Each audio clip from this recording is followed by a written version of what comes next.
I opened Pandora's box. I let him out.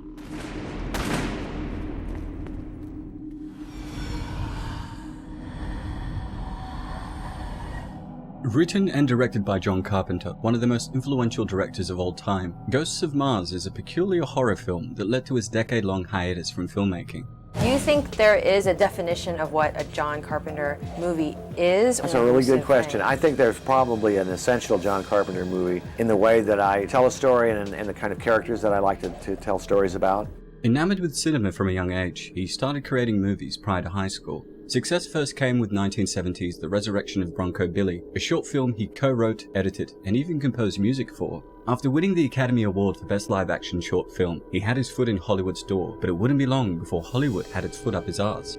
During the 1970s, he directed 3 feature films, including 1974's Dark Star and 1978's Halloween, essentially giving birth to the slasher genre, while also dabbling in made-for-television projects. In the 80s, he directed 8 more feature films, most notably 1982's The Thing, which I think is still the benchmark for sci-fi horror. We said this is not going to be appreciated for 20 years because this monster's so bad. He's so ugly, they're not going to see the story about 12 guys in paranoia and the breakdown of human beings believing in each other. They call me the pornographer of violence on The Thing, which at the time I was a young guy. Look, it really shook me up. But he also began to branch out to sci-fi action, with Escape from New York and Big Trouble in Little China, all masterpieces in their own right. I'm making you an offer. Bullshit. Straight, just like I said. I'll think about it. No time. Give me an answer. Get a new president. At the same time, he began to butt heads with executives over creative control, with his films becoming less commercially and critically successful. Struggling to obtain financing for future projects, he began to despise Hollywood. By early 2000, after over 25 years of filmmaking, he decided to do one more project to see if his feelings changed. I've certainly made movies in my career that were done for various reasons, sometimes because I needed a paycheck, sometimes because I got a script that wasn't mine, but it had something appealing about it, if you know what I mean. There's something I'd like to try. He explained that Ghosts of Mars was always meant to be Escape from Mars, a sequel to Escape from LA with Kurt Russell. But with the latter's critical and commercial failure, Paramount refused to finance another film. Instead of throwing the script out, he replaced Snake Plissken with Desolation Williams, a convict on Mars, which got him the green light from cinematic bottom feeders Sony.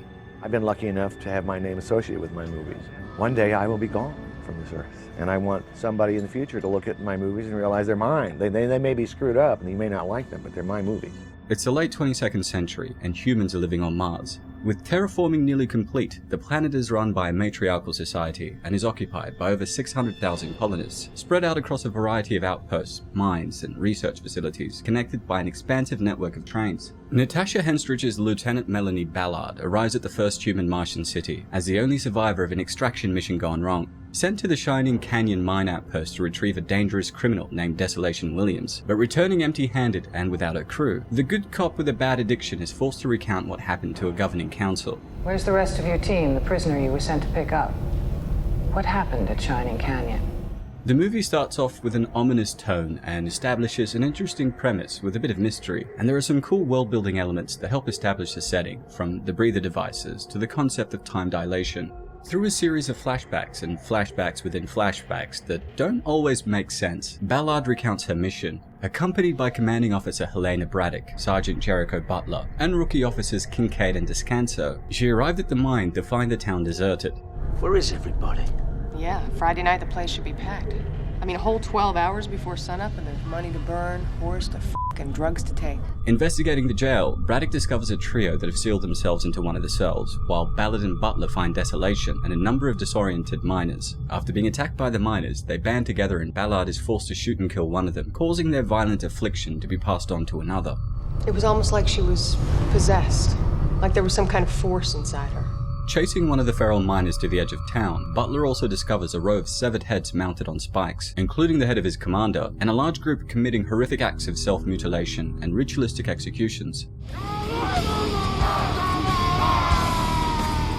It's really wild. Desolation's boys then arrive and force the cops to release him, and while they originally planned on leaving them all to die, they decide to work together in order to survive. Not a bad idea when an army of feral cannibalistic miners converge on your position. It's at this point that Whitlock explains that she fled after opening an ancient vault created by an extinct Martian civilization that released hostile spirits that began possessing the workers. Worse still, killing the infected merely releases this spirit to possess another host. Well, whatever used to live here, we woke it up. It takes us, okay? I'm talking about a kind of possession. With their numbers dwindling, they realize they must exterminate the threat to protect the other colonies. They initiate a meltdown at the local power plant, hoping that the ensuing atomic blast will vaporize the spirits. But Whitlock is possessed, and everyone else is killed except for Ballard and Desolation in the process. Escaping by train, the two watch as the explosion destroys the mine. Not wanting to go back to space jail, Desolation then handcuffs Ballard, and she opts not to shoot him out of respect, explaining the predicament she found herself in at the start of the film. And what happened to Williams? I don't know. When I woke up, he was gone. And you were handcuffed. Must have done it while I slept. Resting after a tribunal, Ballard is then awoken by an alert that the city is under attack before being greeted by Desolation, who decided to help her out. Tide is up. Time to stay alive. Ghosts of Mars has a habit of ruining its own surprises, with the story constantly cutting back and forth between Ballard's deposition and the events at the mine. In several instances, we learn the outcome of scenarios before they happen in ways that don't always make sense. By the end, the narrative starts betraying its own logic. The characters learn that destroying a host is counterproductive, so Spirit will simply move on to another victim. Even after discussing this out loud, they continue to spray and pray, culminating with the decision to blow everything up, despite knowing the spirits would be fine.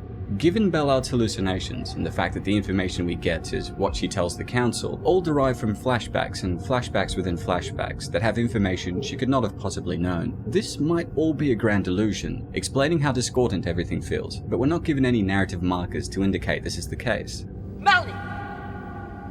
You hide.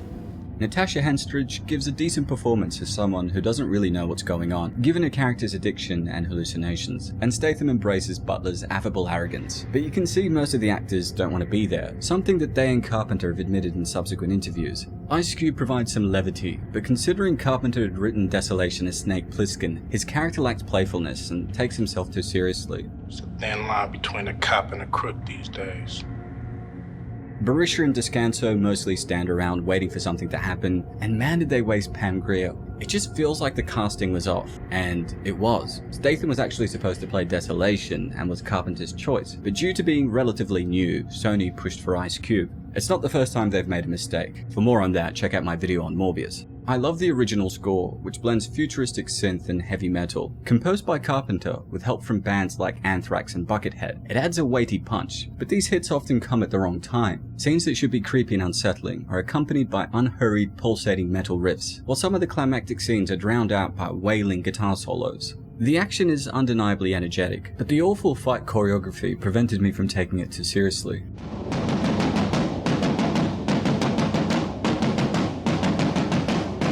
There are some amazing gruesome special effects by Robert Kurtzman, director of Wishmaster, which we also covered a few weeks back, but it's hard to be horrified when many of these moments are played for laughs.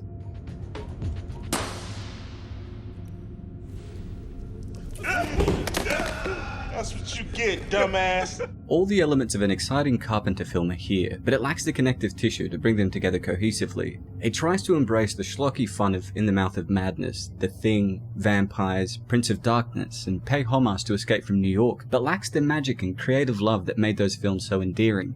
Carpenter pinned this film, more specifically, the critical reception to it and its financial failure, as the reason he retired for a decade, only to return with one final film. But I think in Ghosts of Mars, we can see that he'd already begun his retirement during the production. Despite its flaws, Ghosts of Mars, like all of Carpenter's films, are a guilty pleasure. But then again, I have a tender spot in my heart for cripples, bastards, and broken things.